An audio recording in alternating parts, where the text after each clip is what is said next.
How's it going, guys? It is 2:40 a.m. Monday, May 23rd here in Japan, and we have an easy pulmonary question, okay? This is not going to be a lengthy clip, all right?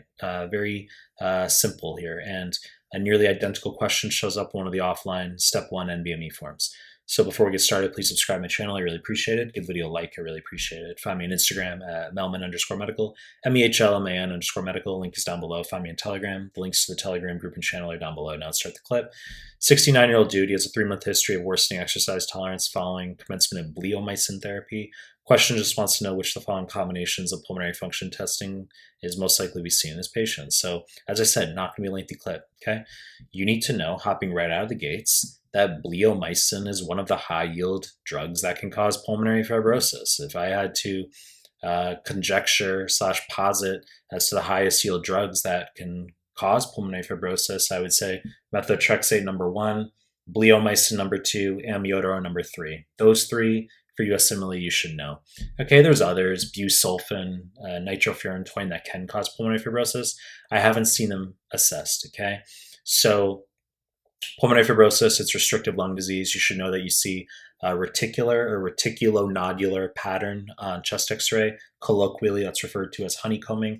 And pulmonary fibrosis is also known as usual interstitial pneumonitis, UIP, really fucking weird name, I know.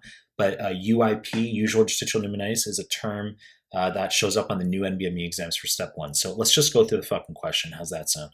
So we're going to start with the total lung volume column. This one's most simple. We only have up or down arrows. We're going to have a down arrow for total lung volume in restrictive lung disease. Okay, I mean, that's high yield. You need to know that lung volumes are decreased. In contrast, obstructive lung disease would be increased total lung volume. You get air trapping, okay? Enlargement of the lungs, flattening of the diaphragm, and obstructive. So we're only looking at C, D, or E here. And then we say, well, what about diffusing capacity? Obviously, in fibrosis, diffusing capacity would be decreased. That makes sense, not hard. And then FEV1 over FVC, it's going to be normal or increased in restrictive lung disease, okay? So the answer is C here. Now, in obstructive lung disease, in contrast, you would have a decreased FEV1 over FVC. Diffusing capacity could be normal or decreased, and total lung volumes, as I just fucking said, would be increased. Now, one point I should quickly articulate is that the reason FEV1 over FVC is greater in restrictive in comparison to obstructive is because of radial traction, an obscure term that will show up sometimes, and it just refers to quote-unquote stickiness on the outside of the airways that prevents them from closing as quickly as they could, theoretically, okay?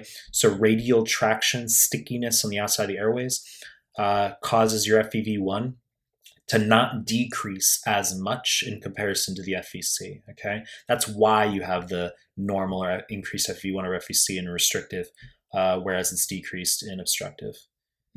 You know the deal. I'm going to continue to make more content. If you like my stuff, subscribe to my channel. And I appreciate your time. That's it.